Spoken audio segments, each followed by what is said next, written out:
The murder of Charlie Kirk has been deeply disturbing to me and Janelle, and I want to share a couple thoughts with you because maybe you found it deeply disturbing as well, and you're struggling to find the words to respond to some of the things that are happening now. First of all, Charlie Kirk, when I would watch him online, I was just amazed at his ability to communicate truth so clearly and articulately. I mean, he would place himself in the most hostile environments on campuses in the United States where leftist ideology flourishes. He would place himself there, say, prove me wrong. He engaged with the other side. He believed in dialogue and talking through ideas. And I admired his ability just to think on his feet and speak clearly to the truth, to perceive what the fallacy was on the other side and to shed light into that conversation. So I was an admirer from afar. And I think about some of the core beliefs that he communicated. 1, Jesus Christ is Lord. 2, he believed that God created 2 genders. There's male and female. 3, that marriage is between a man and a woman. And 4, that abortion is the killing of an innocent life inside of the womb of a mother. Now, he has other core beliefs, but when I looked at his life and what he communicated, these kind of really captured me. And in this sense, I felt like I am Charlie Kirk.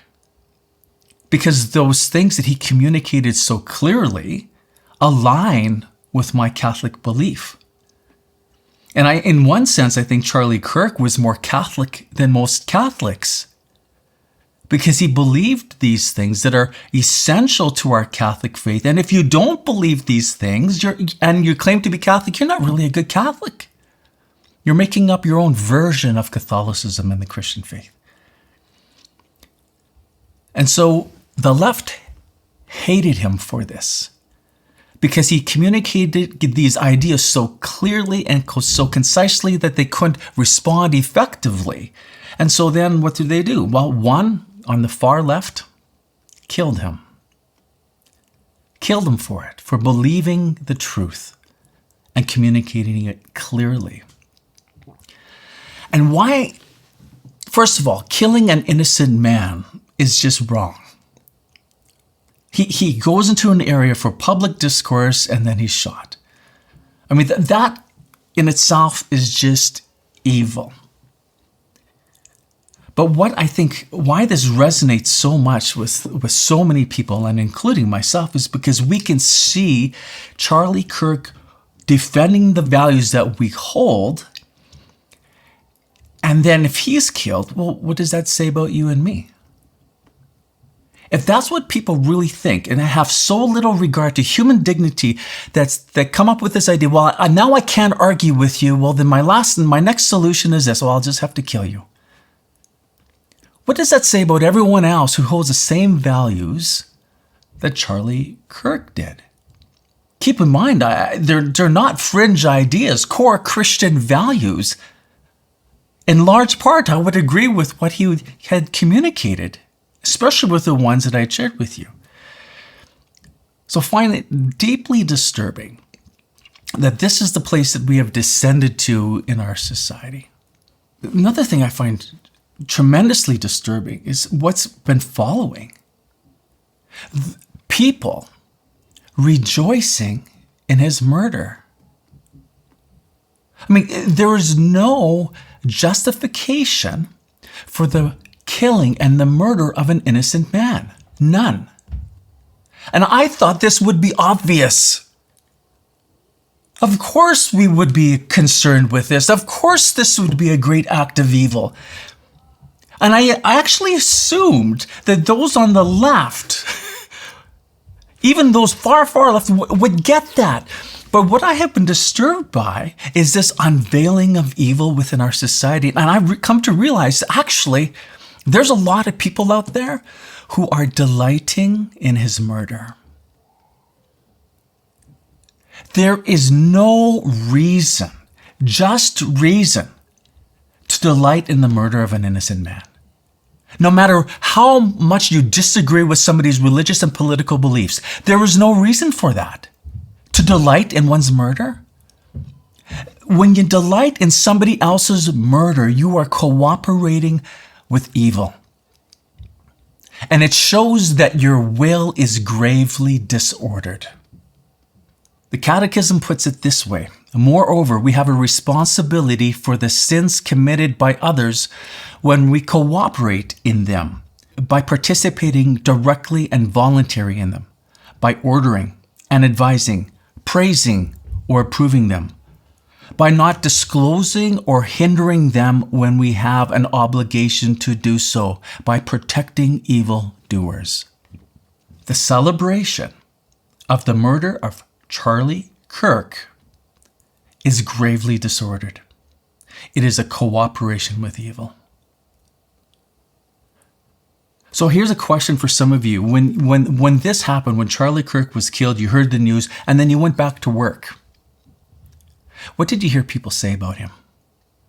Particularly here, I live in Canada here, so I'm going to ask all you teachers out there, whether you're in the public school or in the Catholic school system, which is publicly funded here, when you went back into those school rooms or the staff room at lunch and everyone's around the table eating, and they start talking about what happened with Charlie Kirk, what was the sentiment?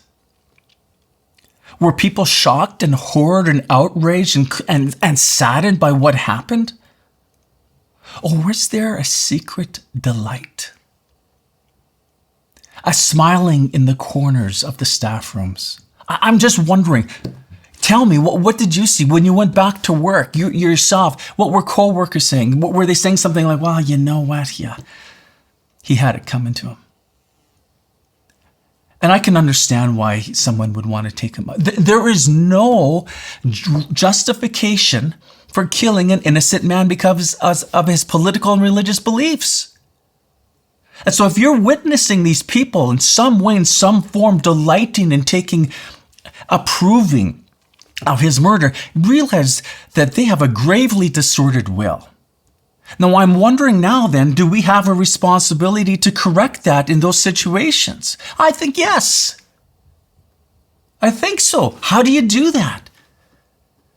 By simply saying there's no moral justification for murdering an innocent man. And if they come back to you and say, well, hey, his views were so radical and so abrasive or something like that. Well, how about saying something like this in response? Well, I largely believe what Charlie Kirk believed. Do you think I should be killed? Do you think I should be done away with because my views are different than yours? And if they say yes, well then you call the police. Because that's wrong. I've heard stories of coaches at hockey teams saying things to kids. We've seen stories of school teachers, one in Ontario here in Canada, of a teacher who showed part of that video to 10-year-olds and then pushed their leftist political views on them. I mean, this is depravity. This does not have place in public schools. What about our Catholic schools? I'm just wondering, all you Catholic school teachers, what have you heard in the corners regarding this? Is there people delighting in this, sympathizing and saying, yeah, well, he had it coming? That's wrong. So very wrong. There's no reason, no right reason to rejoice, delight, take pleasure in the murder of an innocent man, no matter how much you disagree with his religious and political beliefs. None. No reason. From the Catechism of the Catholic Church, deliberate hatred is contrary to charity. Hatred of the neighbor is a sin when one deliberately wishes him evil. Hatred of the neighbor is a grave sin when one deliberately desires him grave harm. What I believe we're seeing is public hatred that is now being normalized. There's far left opinions out there that somehow justify the killing of an innocent man. It's public hatred normalized. totally unacceptable. And this is where I think we have a responsibility to say something. Particularly if you're in a position of leadership like a Catholic bishop. Some might say the American bishops or the Canadian bishops have no business venturing down these stories and start commenting on everything that happens in society. I would remind you then of what happened on May 25th, 2020. The death of George Floyd. I'm sure you remember that, right? And what happened? Well, the American bishops came out with a statement within 6 days, I believe. The Canadian bishops, 14 days, I believe it was. So the point is this. I think the church has a responsibility when there's a great evil in society that has happened to pick a side and to speak. Because when there's a great injustice within society, a great evil, and to remain silent is itself a decision. See, the middle ground that we often talk about is getting smaller and smaller and smaller in society, to the point where I wonder if it even exists anymore.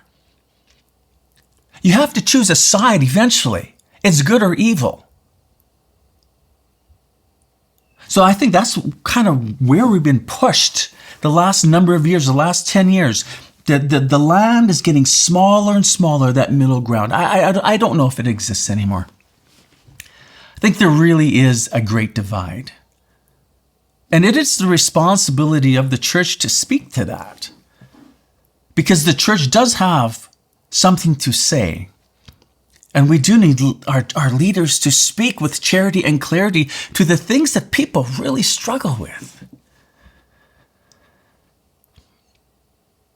Some might say this is not a left or right issue. I don't know about that. Again, George Floyd, what happened after he died? Riots, burnings of buildings, mobs. What happened after Charlie Kirk was murdered? People prayed.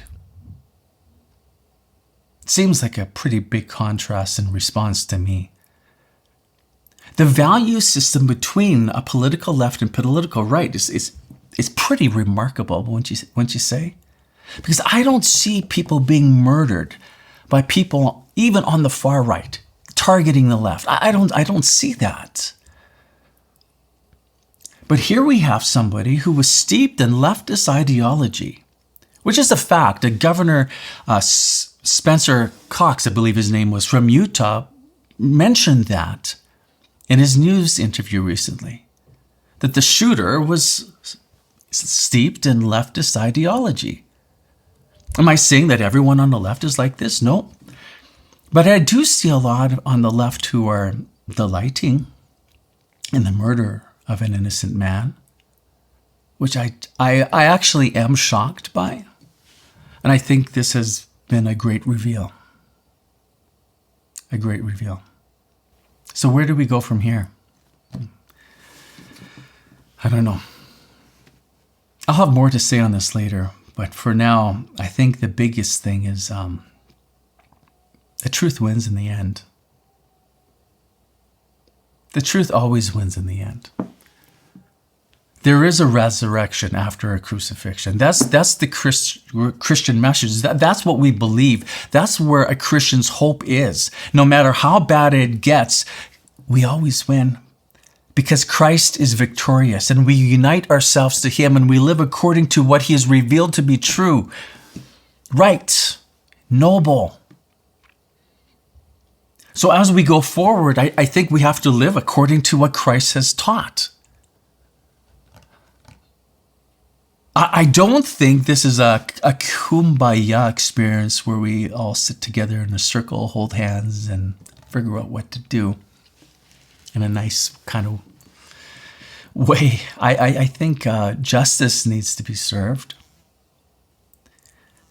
And I think the celebration of the murder of an innocent man needs to stop. That's hateful. and it's wrong.